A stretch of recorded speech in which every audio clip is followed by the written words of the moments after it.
¿Cómo lo describiría?, exclamó. Ahora que tiene la experiencia fresca en la mente, ¿cómo la describiría? Es como morir, repuso Fletcher en una voz que no sonaba a la suya. ¡Sí!, gritó Haynes extasiado, y se ha orinado encima. No mucho, solo un poco, pero sí. Y señor Fletcher. Hágase a un lado, ordenó la novia de Frankenstein. No sea idiota y déjenos hacer nuestro trabajo. Y eso ha sido solo un cuarto de potencia, continuó Haynes en un susurro entre cómplice e impresionado, antes de hacerse a un lado y volver a entrelazar las manos ante sí. Así fue pues como terminamos el episodio de la semana pasada. Nos quedamos precisamente cuando empieza, digamos, el nudo de todo este relato. Muchísimas gracias por estar aquí, gracias por darse la vuelta una vez más a este su lugar no tan seguro llamado El Rincón de las Pesadillas. Como ya muchos saben, aquí es donde daremos lectura a todo tipo de libros de terror, de suspenso, de asesinos seriales, teorías conspiranoicas, psicología criminal, actividad paranormal y todo aquello escabroso a lo cual la mente humana tiene acceso. Llegados a este punto, les pido nuevamente una disculpa debido a que tuvimos algunos contratiempos con la publicación del episodio pasado. Sin embargo, estuvimos trabajando para que eso saliera a la brevedad posible y pues bueno, por los comentarios que hemos estado viendo antes de iniciar a grabar, gracias, al parecer, a pesar de estar trabajando con mucha premura, el relato sí quedó bien.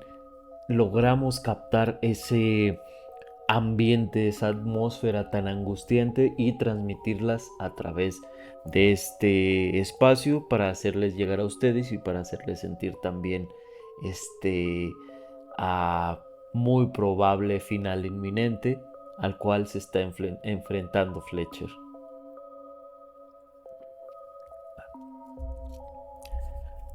Vamos a continuar con este relato. Vamos a dar lectura a la segunda y última parte de él. Pues creo que lo he dicho antes, pero nunca está de más el agradecerles por regalarme su tiempo, por darse a ustedes la oportunidad también de estar aquí, por abrirme un espacio en su vida diaria, debido a que he estado leyendo también comentarios desde hace tiempo de personas que nos escuchan en el trabajo, que nos escuchan mientras van al trabajo, y a todos ustedes muchas gracias. Vamos a iniciar la parte final de este relato titulado En la habitación de la muerte. Les recuerdo una vez más que pertenece al libro Todo es eventual, autoría del maestro del terror Stephen King.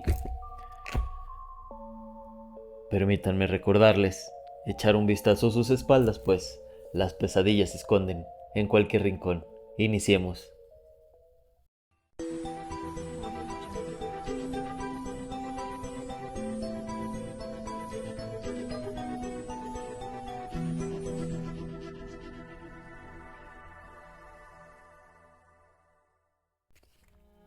Señor Fletcher, ha sido malo, lo reprendió Escobar. Se sacó la colilla encendida de entre los labios, la examinó un instante y la arrojó al suelo. El cigarrillo, pensó Fletcher. Sí, el cigarrillo. La descarga le había afectado gravemente el brazo, pues los músculos aún se movían convulsos y veía sangre en la palma de su mano, pero por lo visto también le había revitalizado el cerebro. Claro, esa era la finalidad de aquellos tratamientos.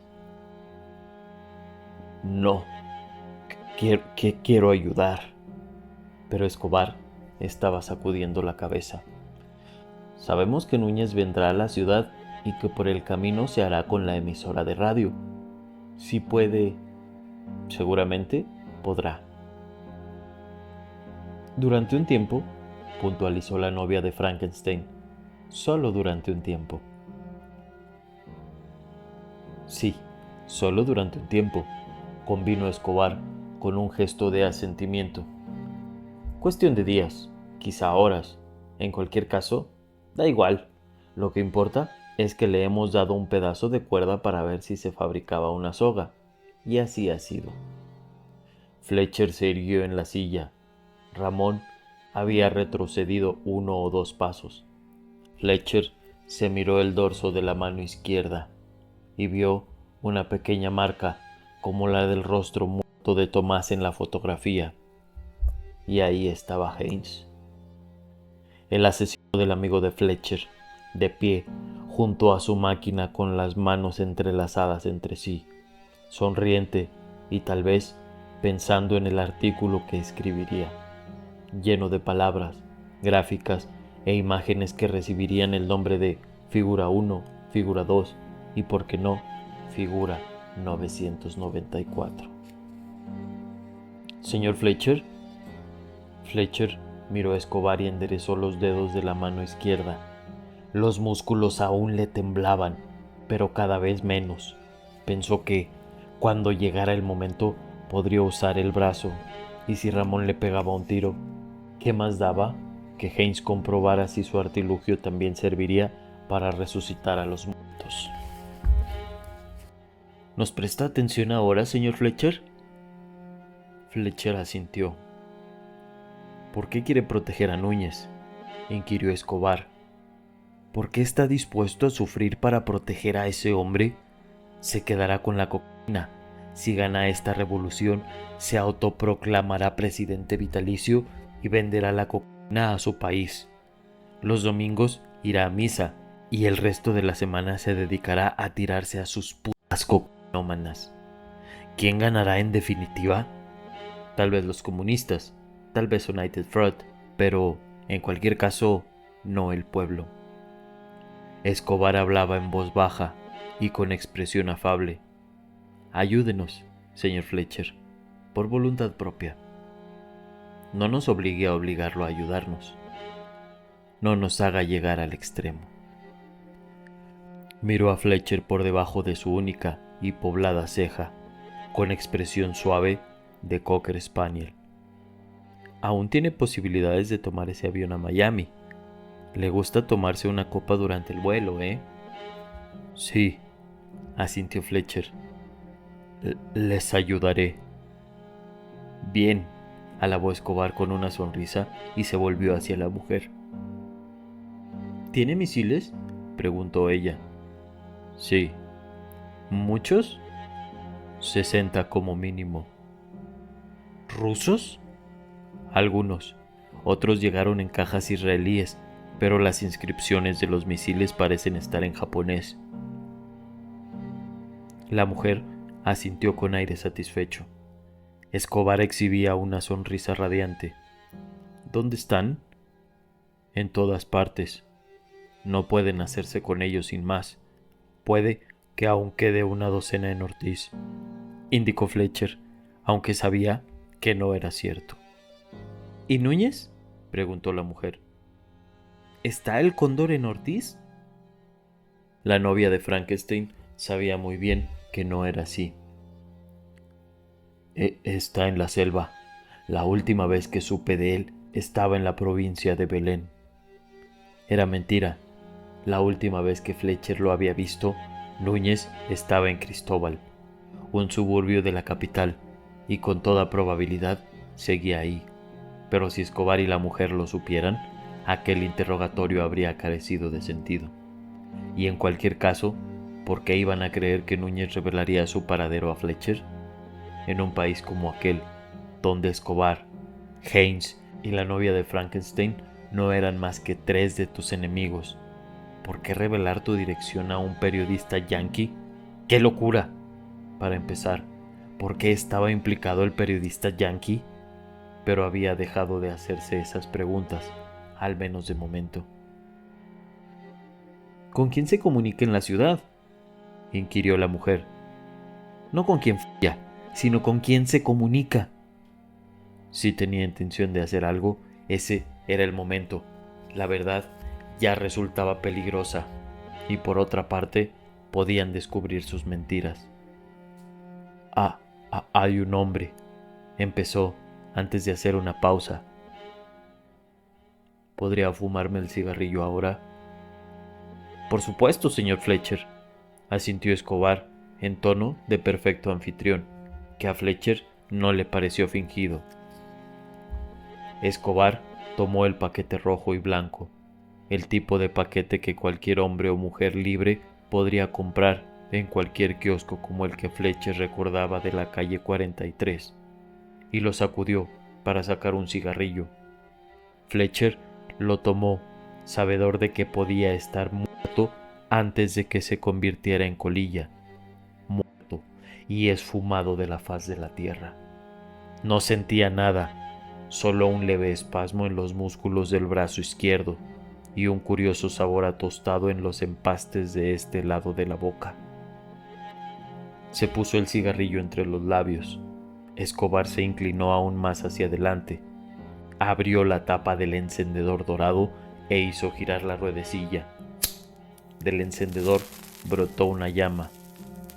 Fletcher era consciente de la máquina infernal de Haynes, que zumbaba como una radio antigua, de esas que tienen tubos en el dorso.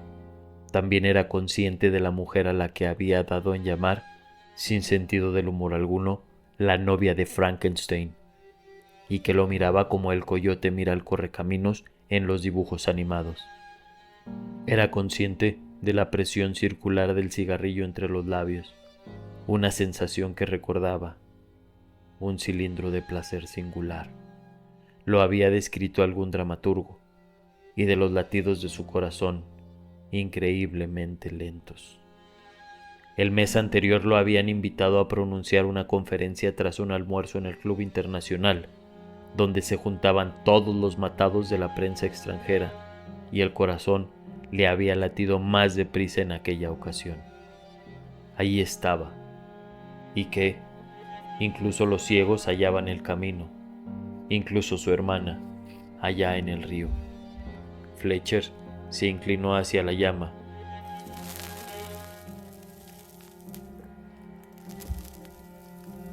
La punta del Marlboro prendió y despidió un fulgor rojo intenso.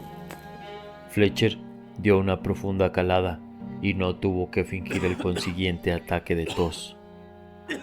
Después de 3 años sin fumar un solo cigarrillo, lo difícil habría sido no toser. Se reclinó en la silla y añadió a la tos un sonido entre rugido y arcada. Se puso a temblar, separó los codos, sacudió la cabeza hacia la izquierda y golpeó el suelo con los pies. Por suerte, recordó un antiguo talento de la infancia e hizo que la mirada se le perdiera en el infinito. En ningún momento del proceso soltó el cigarrillo. Fletcher nunca había presenciado un ataque de epilepsia. Si bien recordaba vagamente a Patty Duke sufriendo uno en El milagro de Anna Sullivan, no tenía forma de saber si estaba haciendo lo que solían hacer los epilépticos. Pero esperaba que la muerte inesperada de Tomás Herrera contribuyera a disipar cualquier duda que pudieran albergar sobre su conducta. ¡Joder! ¡Otra vez no!, protestó Haynes, con un grito estridente que en una película habría resultado gracioso. ¡Agárralo, Ramón!, ordenó Escobar en español. Intentó levantarse, pero sus gruesos muslos golpearon la mesa con tal fuerza que se levantó y volvió a caer con gran estruendo. La mujer no se movió. Sospecha, no creo que lo sepa todavía, pero es más inteligente que Escobar, mucho más, y sospecha. Era cierto. Con la mirada perdida apenas distinguía su contorno, lo que no bastaba para ver si era o no cierto. Pero lo sabía a pesar de todo. Pero no importaba. La cosa ya estaba en marcha, y el desenlace era inevitable e inminente. ¡Ramón!, gritó Escobar. ¡No lo dejes caer al suelo, imbécil! ¡No dejes que se trague la ley! Ramón se agachó y asió a Fletcher por los hombros temblorosos, tal vez para echarle la cabeza hacia atrás y asegurarse de que la lengua seguía en su sitio. De hecho, una persona no podía tragarse la lengua a menos que se la hubiera cortado. A todas luces, Ramón no veía urgencias. De un modo u otro, daba igual. En cuanto el rostro de Ramón se puso al alcance de Fletcher, le metió la punta encendida del Marlboro en el ojo. Ramón profirió un chillido y retrocedió de un salto. Se llevó la mano al rostro donde el cigarrillo aún encendido colgaba ladeado de la cuenca del ojo, pero mantuvo la otra en el hombro de Fletcher, atenazándolo con inmensa fuerza, y al retroceder volcó la silla. Fletcher cayó al suelo, rodó sobre sí mismo y se levantó. Haynes estaba gritando, palabras quizá, pero a oídos de Fletcher sonaba como una niña de 10 años chillando al ver a su ídolo pop. Escobar no emitía sonido alguno, y eso era mucho más preocupante. Fletcher no miró hacia la mesa. No le hacía falta mirar para saber que Escobar iba a por él. Concentró todas sus energías en extender ambas manos, asir la culata del revólver de Ramón y arrancarlo de la funda. Fletcher no creía que Ramón reparara siquiera en su ausencia. Estaba demasiado ocupado en gritar en español y cubrirse el rostro. Le dio al cigarrillo, pero en lugar de sacárselo del ojo, lo partió en dos, de modo que la punta encendida siguió adherida a su ojo. Fletcher se volvió. Escobar ya había rodeado la larga mesa y se abalanzaba sobre él con las gordas manos extendidas. Ya no tenía aspecto de tipo que a veces da el parte meteorológico en las noticias y habla de bajas presiones. ¡Toma ese cabrón yankee!, espetó la mujer. Fletcher propinó un puntapié a la silla volcada para interponerla en el camino de Escobar, quien tropezó con ella. Cuando cayó, Fletcher lo apuntó, aún aferrando el arma con ambas manos, y le disparó en la coronilla. El cabello de Escobar dio un respingo y de inmediato empezó a brotarle sangre de la nariz, la boca y la parte inferior del mentón por donde salió la bala. Escobar cayó de bruces sobre su rostro ensangrentado. Sus pies golpeteaban el suelo de baldosas grises y su cuerpo agonizante despedía olor a mierda. La mujer ya no estaba sentada en la silla, pero no tenía intención de acercarse a Fletcher. Corrió hacia la puerta, rauda como una gacela con su vestido oscuro y deforme. Ramón seguía aullando entre la mujer y Fletcher, alargando las manos hacia éste para intentar asirle el cuello y estrangularlo. Fletcher le disparó 2 veces, una al pecho y otra en la cara. La bala de la cara le arrancó casi toda la nariz y la mejilla derecha, pero el corpulento policía de uniforme pardo siguió avanzando hacia él entre rugidos, con el cigarrillo aún colgado del ojo, los enormes dedos de salchicha, uno de ellos adornado con un anillo, abriéndose y cerrándose sin cesar. Ramón tropezó con Escobar al igual que Escobar había tropezado con la silla. Fletcher recordó fugazmente una famosa viñeta en la que se veía una hilera de peces, cada uno de ellos con la boca abierta para comerse al siguiente más pequeño. Se titulaba La cadena alimenticia.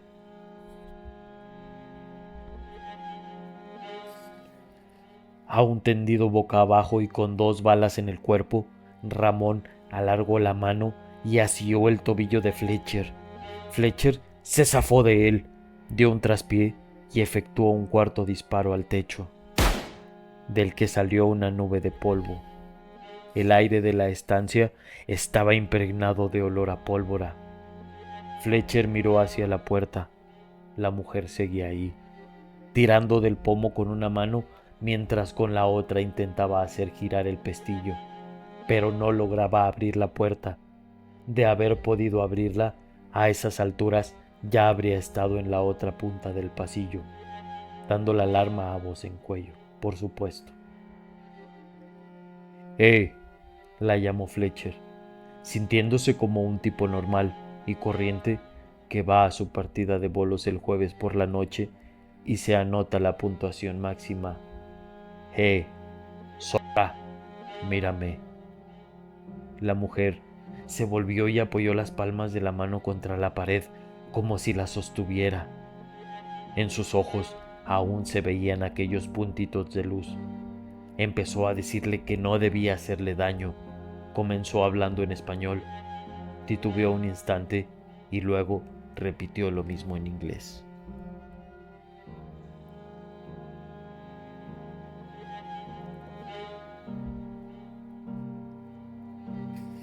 No debe hacerme daño, señor Fletcher, porque soy la única que puede lograr que salga de aquí sano y salvo. Y le juro por lo más sagrado que lo haré, pero no me haga daño, por favor. A su espalda, Haynes gimoteaba como un niño enamorado o aterrorizado, ahora que estaba cerca de la mujer que seguía apoyada contra la puerta de la habitación de la muerte con las manos apoyadas contra su superficie metálica. Olió un perfume agridulce. Tenía los ojos almendrados y el cabello veteado peinado hacia atrás sobre la cabeza. Aquí no nos andamos con monsergas, le había dicho. Ni yo. La mujer vio su propia muerte anunciada en los ojos de Fletcher y empezó a hablar más deprisa, oprimiendo el trasero, la espalda y las palmas de las manos con cada vez más fuerza contra la puerta metálica. Era como si creyera poder derretirse para atravesar la puerta y salir entera al otro lado si apretaba lo suficiente. Tenía papeles, dijo, papeles con su nombre y se los daría. También tenía dinero, gran cantidad de dinero y oro. Había una cuenta en un banco suizo a la que podía acceder por ordenador desde su casa. A Fletcher se le ocurrió que, en definitiva, tal vez solo existía un modo de distinguir a los nacarras de los patriotas. Al ver que la muerte llama a su puerta, los patriotas hacían discursos, mientras que los macarras te daban el número de su cuenta bancaria suiza y te ofrecían acceso ilimitado a ella. «¡Cierra el pico!», ordenó, a menos que la estancia estuviera pero que muy bien insonorizada. Al menos una docena de soldados debía de estar ya en camino. No tenía forma de enfrentarse a ellos, pero esa no escaparía. La mujer cerró el pico, pero sin apartarse de la puerta, con las palmas aún apretadas contra ella y las cabezas de clavos aún brillantes en los ojos. ¿Qué edad tendría?, se preguntó Fletcher. ¿65? ¿Y cuántos habría matado en aquella habitación o en habitaciones similares? ¿A cuántos habría mandado matar? «Escuche», espetó. «¿Me está escuchando?». Lo que sin duda hacía era intentar oír los sonidos de sus salvadores. Ni lo sueñes, pensó Fletcher. El hombre del tiempo ha dicho que el cóndor se vale de la cocaína, que es un chapero comunista, una puta de United Fruit, y Dios sabe qué más.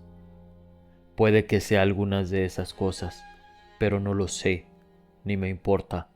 Lo que sí sé y me importa es que no estaba al mando de los soldados que patrullaban el río Caya en verano de 1994. Por aquel entonces, Núñez estaba en Nueva York, en la Universidad de Nueva York. Por eso sé que no formaba parte del grupito que encontró a las monjas de la Caya que estaban de retiro espiritual. Ensartaron las cabezas de 3 de ellas en estacas a la orilla del río. La del medio era mi hermana. Fletcher efectuó 2 disparos antes de que el revólver de Ramón se quedara sin balas. Con 2 bastaba. La mujer se deslizó hacia el suelo sin apartar los brillantes ojos de Fletcher. «Eres tú quien tenía que morir», decían aquellos ojos. No lo entiendo. Eras tú quien tenía que morir. Se llevó la mano al cuello, intentó tocárselo y por fin quedó inmóvil. Sus ojos permanecieron clavados en los de Fletcher durante otro instante, los ojos relucientes de un viejo lobo de mar con 1000 historias que contar, y luego dejó caer la cabeza. Fletcher se volvió y echó a andar hacia Haynes con el arma de Ramón en la mano. Mientras caminaba, se dio cuenta de que le faltaba el zapato derecho. Miró a Ramón, que seguía tumbado de bruces en medio de un charco de sangre cada vez más grande. El policía aún sujetaba en la mano el mocasín de Fletcher, como una comadreja moribunda que se niega a soltar el pollo. Fletcher se detuvo el tiempo suficiente para ponérselo. Haynes giró en redondo como si pretendiera salir huyendo. Fletcher balanceó el arma ante él. El revólver estaba vacío, pero Haynes no parecía saberlo. Quizá recordó también que no había salida posible de aquella habitación de la muerte. En cualquier caso, se detuvo y clavó la mirada en el revólver y la mano que se acercaban. Las lágrimas le rodaban por las mejillas.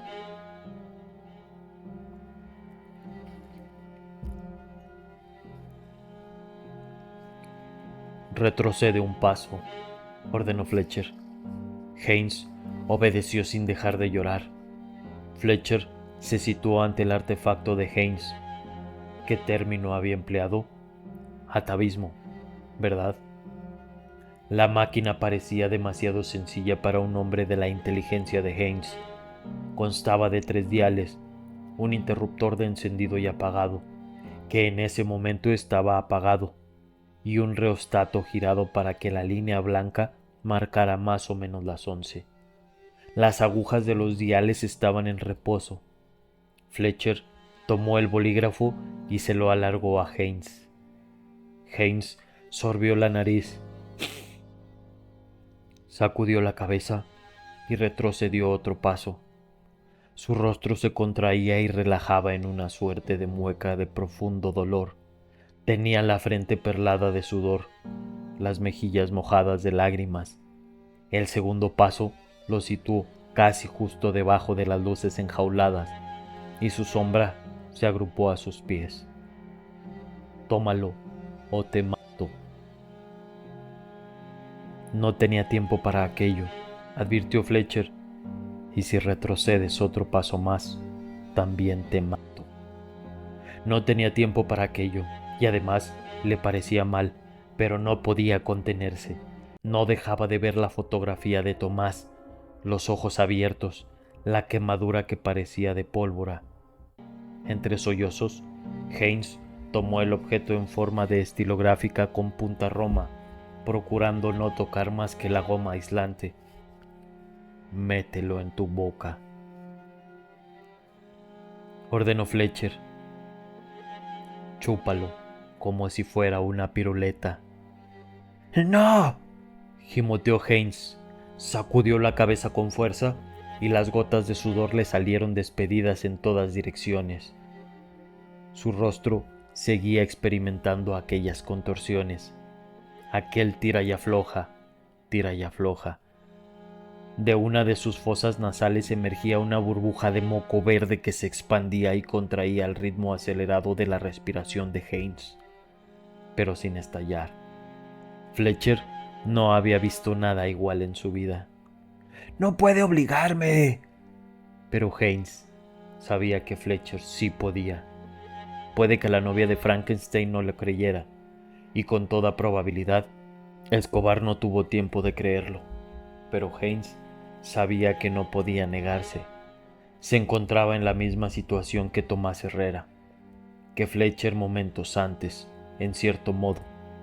Eso ya constituía una venganza suficiente, pero en otro sentido no. El conocimiento no era más que una idea, y las ideas de nada servían en aquella habitación. Ahí había que ver para creer. Métetelo en la boca o te pego un tiro en la cabeza, inquirió Fletcher, acercando el arma al rostro de Haynes. El hombre retrocedió con un alarido de terror, y entonces Fletcher oyó que su propia voz bajaba de tono para tornarse cómplice, sincera. Hasta cierto punto le recordaba la voz de Escobar. Nos hallamos en una zona de bajas presiones, pensó. Ándale, con la chingada de lluvias, pendejo. No te meteré ninguna descarga si lo haces ya. Solo quiero que sepas lo que se siente. Haynes seguía mirándolo con fijeza. Tenía los ojos azules y en aquel momento inyectados en sangre y llenos de lágrimas. Por supuesto, no creía a Fletcher, porque lo que acababa de decirle carecía de sentido, pero a todas luces quería creerle, porque tuviera sentido o no. Fletcher le estaba brindando la oportunidad de seguir vivo. Solo necesitaba otro empujoncito. Hazlo por tu investigación, sugirió Fletcher con una sonrisa.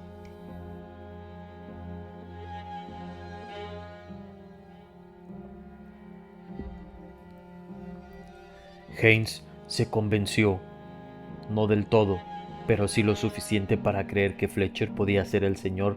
Puede que lo haga. Se metió la vara de acero en la boca y continuó mirando a Fletcher con los ojos abiertos como platos. Bajo ellos y por encima del lápiz romo, que no parecía una piruleta, sino un termómetro anticuado, la burbuja de moco se inflaba y desinflaba, se inflaba y desinflaba. Sin dejar de apuntar a Haynes con el arma, Fletcher accionó el interruptor del panel de control e hizo girar el reostato. La línea blanca pasó de las 11 de la mañana a las 5 de la tarde. Tal vez Haynes hubiera tenido tiempo de escupir la estilográfica, pero la descarga le hizo apretar los labios sobre el cañón de acero inoxidable. En esta ocasión, el chasquido fue más fuerte, como el de una rama de árbol en lugar de una ramita de rosal. Haynes apretó los labios aún más. La burbuja de moco verde estalló, al igual que uno de sus ojos. Su cuerpo entero parecía vibrar dentro de la ropa. Dobló las muñecas y extendió los largos dedos. Sus mejillas pasaron del blanco al gris claro y por fin al violeta. De la nariz empezó a salirle humo y el otro ojo salió despedido para aterrizar sobre su mejilla. Sobre los ojos desencajados no se veían más que dos cuencas cruentas que miraban a Fletcher con expresión sorprendida. Una de las mejillas de Haynes se desgarró, o bien se derritió. Por el agujero empezó a salir humo y un intenso olor a carne quemada.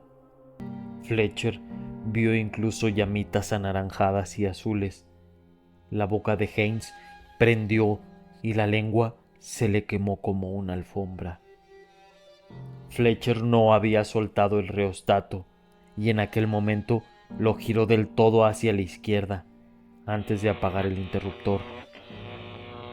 Las agujas, que se habían desplazado hasta las marcas de +50 en los pequeños diales, se desplomaron de repente.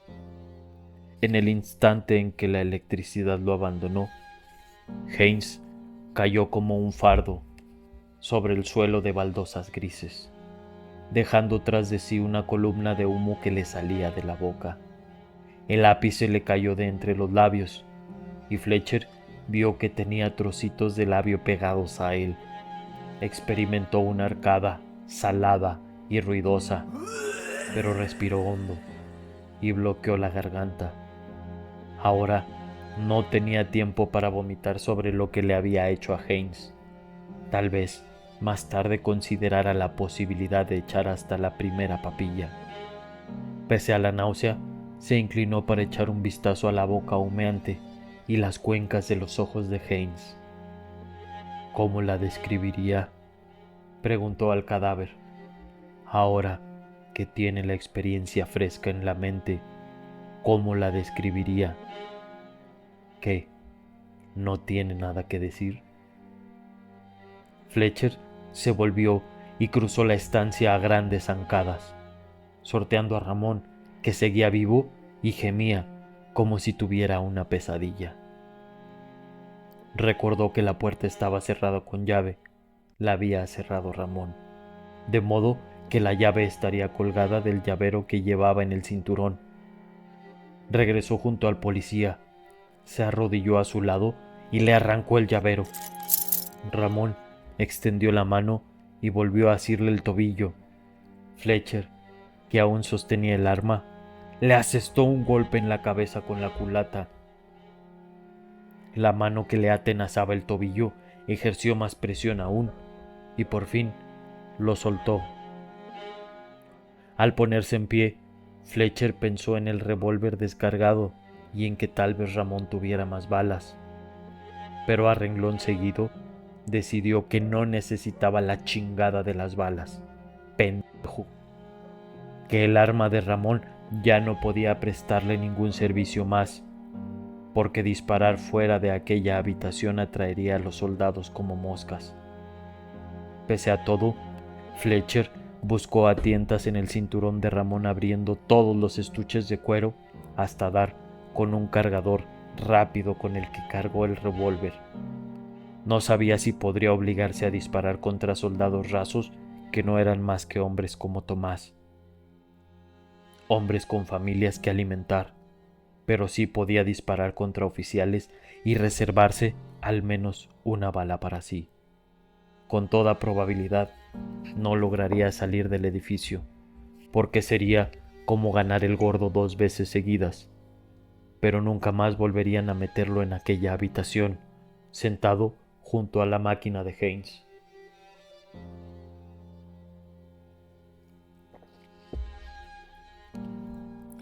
Empujó a la novia de Frankenstein con el pie para apartarla de la puerta. Los ojos de la mujer estaban clavados sin expresión alguna en el techo. Fletcher empezaba a ser consciente de que él había sobrevivido y ellos no. Empezaba a enfriarse. Sobre su piel, millones de bacterias ya habían muerto. Aquellos no eran pensamientos recomendables para que los albergara en el sótano del Ministerio de Información un hombre que se había convertido, tal vez solo por un tiempo, pero con casi total seguridad para siempre, en un desaparecido. Aún así, no podía desterrarlos de su mente. La tercera llave que probó abrió la puerta. Fletcher asomó la cabeza al pasillo, de paredes de hormigón verde en la mitad inferior y blancuzco en la mitad superior, como las paredes del pasillo de una vieja escuela, y suelo de linóleo rojo desvaído. El pasillo parecía desierto. A unos 10 metros a la izquierda, un perrito pardo yacía dormido junto a la pared. Las patas le temblaban espasmódicamente. Fletcher no sabía si soñaba que perseguía o que lo perseguían, pero no creía que estuviera dormido si los disparos o los gritos de Haynes se hubieran oído en el pasillo. Si salgo de esta, se prometió, escribiré que la insonorización es el mayor logro de la dictadura. Se lo contaré al mundo entero. Por supuesto, lo más probable es que no salga de esta, porque esa escalera de la derecha no podría estar más lejos de la calle 43, pero ahí estaba el señor, puede que lo consiga. Fletcher salió al pasillo y cerró tras de sí la puerta de la habitación de la muerte. El perrito pardo levantó la cabeza, miró a Fletcher, frunció los labios en un ladrido que apenas fue un susurro, agachó de nuevo la cabeza y por lo visto volvió a dormirse. Fletcher se puso de rodillas, apoyó las manos en el suelo, bajó la cabeza y besó el linóleo. Al hacerlo, pensó en su hermana, en el día en que se marchó a la universidad 8 años antes de morir en el río. Llevaba una falda escocesa el día en que se fue a la universidad, y el rojo de los cuadritos no era exactamente igual que el linóleo desvaído, pero casi. más que suficiente. Fletcher se irguió y echó a andar hacia la escalera. El pasillo de la planta baja, la calle, la ciudad, la autopista 4, las patrullas, los controles de carretera, la frontera, el agua. Los chinos decían que el viaje más largo empieza con un solo paso. Veremos hasta dónde llego, se dijo Fletcher al llegar al pie de la escalera. Puede que me sorprenda a mí mismo. Pero en realidad ya estaba sorprendido por el mero hecho de seguir vivo, esbozando una leve sonrisa y sosteniendo ante sí el arma de Ramón. Fletcher empezó a subir la escalera.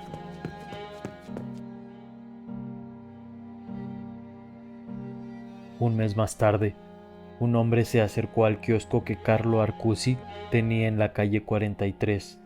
Carlo pasó un mal trago porque en un momento dado se convenció de que el hombre pretendía atracarlo a punta de pistola. Solo eran las 8 de la tarde y aún no había anochecido. Pero, ¿bastaban esas circunstancias para detener a un paso? Y aquel tipo parecía estar pero que muy paso. Estaba tan flaco que la camisa blanca y los pantalones grises parecían flotar sobre su esqueleto, y sus ojos estaban hundidos en el fondo de grandes cuencas redondas. Parecía recién salido de un campo de concentración, o bien, por causa de un error gravísimo, de un manicomio. Cuando se metió la mano en el bolsillo de los pantalones, Carlo pensó, ahí viene la pistola. Pero en lugar de un arma, sacó una vieja y gastada cartera de la que tomó un billete de $10. Acto seguido, y con voz del todo cuerda, el hombre de la camisa blanca y los pantalones grises pidió un paquete de Marlboro. Carlo lo tomó, colocó sobre él una caja de cerillas y deslizó ambas cosas. Sobre el mostrador del kiosco, mientras el hombre abría el paquete de Marlboro, Carlo se dispuso a devolverle el cambio. No, declinó el hombre al ver el cambio. Ya se había encajado un cigarrillo entre los labios.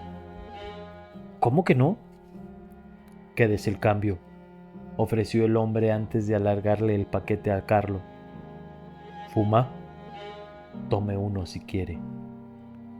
Carlo se quedó mirando con expresión desconfiada al hombre de la camisa blanca y los pantalones grises. No fumo, explicó por fin. Es un mal hábito. Nefasto, convino el hombre antes de encender el cigarrillo y dar una profunda calada con evidente placer. Se quedó ahí de pie, fumando y observando a toda la gente que paseaba por la acera de enfrente. Había bastantes chicas en la acera de enfrente y formaban parte de la naturaleza masculina mirarlas en su escueta ropa de verano. Carlo ya no creía que su cliente estuviera loco a pesar de que había dejado el cambio de $10 sobre el estrecho mostrador del kiosco. El hombre apuró el cigarrillo hasta el filtro y se volvió hacia Carlo, tambaleándose un poco, como si no estuviera acostumbrado a fumar y el tabaco lo hubiera mareado. Hermosa noche, constató. Carlo asintió. Era cierto, hacía una noche muy hermosa. Tenemos suerte de estar vivos, le sentenció el kiosquero. Todos nosotros, y en todo momento, agregó el hombre. Se dirigió al bordillo, donde había una papelera, y arrojó en ella el paquete de Marlboro, al que solo faltaba un cigarrillo. Todos nosotros, y en todo momento, repitió. Dicho aquello, se alejó. Carlo lo siguió con la mirada y pensó que tal vez sí estaba paso a fin de cuentas, o tal vez no. La locura era un estado difícil de definir.